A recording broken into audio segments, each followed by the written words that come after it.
मैं घर की सबसे छोटी बहू हूँ। मायका छोड़कर जब पहली बार ससुराल आई थी, तब मुझे सबसे ज़्यादा दुख दादाजी से बिछड़ने का था। मैं दादाजी की लाडली थी। वह मुझे बहुत लाड लड़ाते थे। ससुराल में मैं दादाजी को बहुत मिस करती थी। मेरे ससुराल में सब संयुक्त परिवार में रह रहे थे। बहुत बड़ा परिवार था। मेरे सास ससुर, दो जेठ और जेठानियाँ, उनके बच्चे। मगर इन सब के अलावा एक और हस्ती इस घर में रहती थी। वह थे मेरे दादा ससुर, मगर वह मेरे दादाजी जैसे बिल्कुल भी नहीं दिखते थे। उनके चेहरे पर एक रौब था।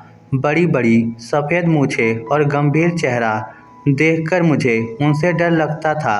घर में घूंघट की कोई बंदिश नहीं थी, फिर भी मैं जब दादाजी के कमरे में जाती थी तो डर के मारे थोड़ा सा घूंघट निकाल लेती थी। वह बहुत कम बोलते थे। मेरी सास ने बताया था कि दादाजी बहुत बोला करते थे, मगर 4 महीने पहले दादी जी का निधन होने के बाद गुमसुम से रहने लगे थे।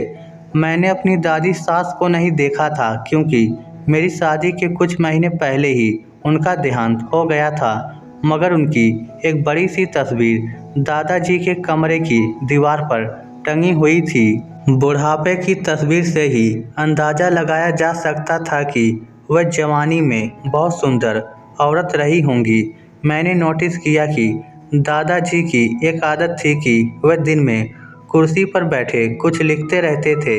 मेरी जिज्ञासा बढ़ गई थी, इसलिए एक दिन जब दादाजी बाजार गए हुए थे, तब मैं चुपके से उनके कमरे में गई और वह डायरी ढूंढने लगी जिसमें वह अक्सर लिखते रहते थे। मुझे ज़्यादा मशक्क़त नहीं करनी पड़ी। अलमारी के एक खाने में मुझे वह डायरी मिल गई। मैंने कांपते हाथों से वह डायरी उठाई और उसे अपने कपड़ों में दबाकर अपने कमरे में ले आई। फिर उसे खोलकर देखने लगी। शुरू से खोला तो कुछ पुराने हिसाब लिखे हुए थे। फिर मैं जल्दी जल्दी पन्ने पलटने लगी। उसमें कुछ भी खास नहीं मिल रहा था। फिर आखिरी के कुछ पन्ने ऐसे मिले जिन्हें मैं आज तक नहीं भूल पाई हूँ।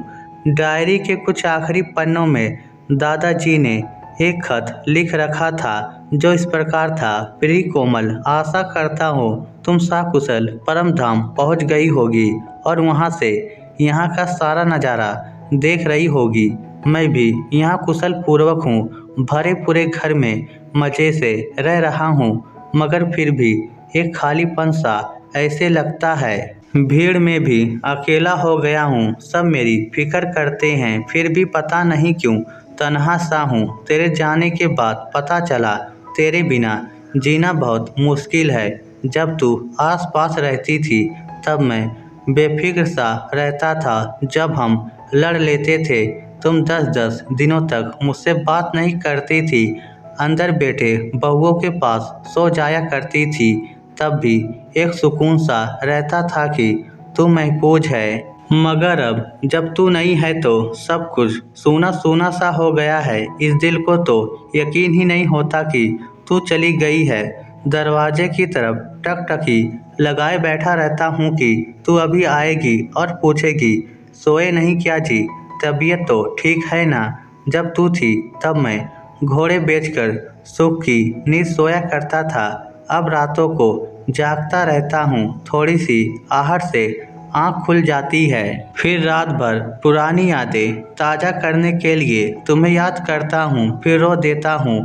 मैं खोई हुई सी दादाजी का खत पढ़ रही थी। पता नहीं कब आँख भीग गई और आंसू निकलकर गालों पर आ गए। मुझे नहीं पता था एक गंभीर और रौबदार चेहरे के पीछे इतना दर्द छुपा था। मैं सुबकते हुए आगे पढ़ने लगी। लिखा था, अब तो हर रोज़ रह रह कर तेरी याद आती है। आजकल मैं बच्चों के साथ खेल भी नहीं पाता। वह दादू दादू पुकारते रहते हैं और मैं तेरी यादों में खोया रहता हूँ। तेरे साथ जिंदगी के 60 साल कब गुजर गए पता ही नहीं चला। कैसे पता चलता, तू थी ही ऐसी तुझे याद जब तू पहली बार ब्याह कर इस घर में आई थी। उस समय मैं बहुत गरीब था, मगर तुमने उस गरीबी को भी अमीरी बना दिया था। खुद रूखा सूखा खा लेती थी, मगर मेरे लिए दूध या दही रखना नहीं भूलती थी। जब मैंने तुम्हारी चोरी पकड़ ली कि तू अपने हिस्से का दूध दही भी मुझे खिला देती है, तब मैं बहुत गुस्सा हुआ था। तब तू बोली थी, घर का मर्द मजबूत होना चाहिए जी, अगर मर्द मजबूत होगा तो औरत अपने आप मजबूत हो जाएगी। तुमने मुझे इतना मजबूत क्यों बनाया कोमल, इतना कि अब मैं भी तेरे पास आना चाहता हूँ, मगर प्राण ही नहीं निकल रहे। तू भी बड़ी बेवफा निकली, चुपके से चली गई, बताया भी नहीं कि जा रही हूँ। रात को आराम से मेरे हाथ का तकिया बनाकर सो रही थी और सुबह जब जगाया तो जगी ही नहीं। मुझे तो यकीन ही नहीं हुआ कि तू चली गई है। तुझे देखकर यही लगता था कि तू अभी सो रही है, अभी उठेगी और मुझसे बातें करेगी। जब अर्थी पर मैंने अंतिम बार तेरी मांग भरी, तब मैंने जानबूझकर लंबी नहीं भरी। पता है क्यों? क्योंकि अब मुझे लंबी उम्र की ज़रूरत ही नहीं रही यार। तुमने लंबी मांग भर भर कर मेरी उम्र पहले से ही बहुत लंबी कर दी है, इतनी लंबी कि अब तेरे जाने के बाद वही उम्र एक सज़ा बन गई है।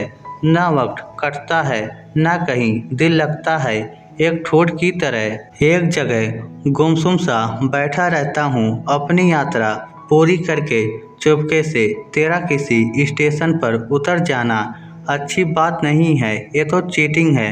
गोपाल की अम्मा चिट्ठी ख़त्म हो गई थी, उसके बाद बहुत सारी दर्द में डूबी हुई शायरी लिखी हुई थी। मैंने डायरी दादाजी के बाजार से आने से पहले ही वापस उनकी अलमारी में जाकर रख दी। रात को मैंने अपने पति को सारी बात बताई, फिर उनसे कहा कि दादाजी के लिए ऐसा कुछ करे कि उनका दिल लग जाए। मेरे पति ने अपने पिता और भाइयों से मशवरा किया, फिर उन लोगों ने शहर के बाहर एक खाली प्लॉट में दादी जी की आदमकद संगमरमर की मूर्ति बनवाई। फिर उस जमीन में काफ़ी सारे पेड़ पौधे लगवा दिए। जब दादाजी का जन्मदिन आया तब उन्हें ये तोहफा दिया गया। दादी जी की मूर्ति तो ऐसे बनी थी कि हूबहू दादी ही लगती थी, ऐसे लगता था जैसे अभी बोलेंगी। भेंट पाकर दादाजी की आंखों में आंसू आ गए थे। घर वालों ने पहली बार उन्हें रोते हुए देखा। अब दादाजी पूरे दिन उस छोटे से बगीचे में ही रहते हैं। पौधे बड़े हो गए हैं, उन पर तरह के पक्षी रहने लगे हैं। काफ़ी सारे पक्षी तो दादाजी के दोस्त बन गए हैं। दादाजी उनके लिए पानी और चुग्गे की व्यवस्था करते हैं। 82 साल की उम्र में भी दादाजी पूरी तरह स्वस्थ हैं। मुझे अब उनसे डर नहीं लगता। अब वह मेरे अच्छे दोस्त बन गए हैं, मुझसे बातें करते हैं और दादी के किस्से बताते हैं। मैं चाहती हूँ दादाजी 100 साल जिए, क्योंकि उस बट वृक्ष की छाँव में हम सब बेफिक्र होकर सोते हैं। उनकी छाया में शांति का एहसास होता है। ऐसे लगता है जैसे वह एक चलता फिरता स्कूल हैं, बच्चों को संस्कार, संस्कृति और परंपरा की शिक्षा देते रहते हैं। इस स्टोरी को लेकर आपकी क्या राय है?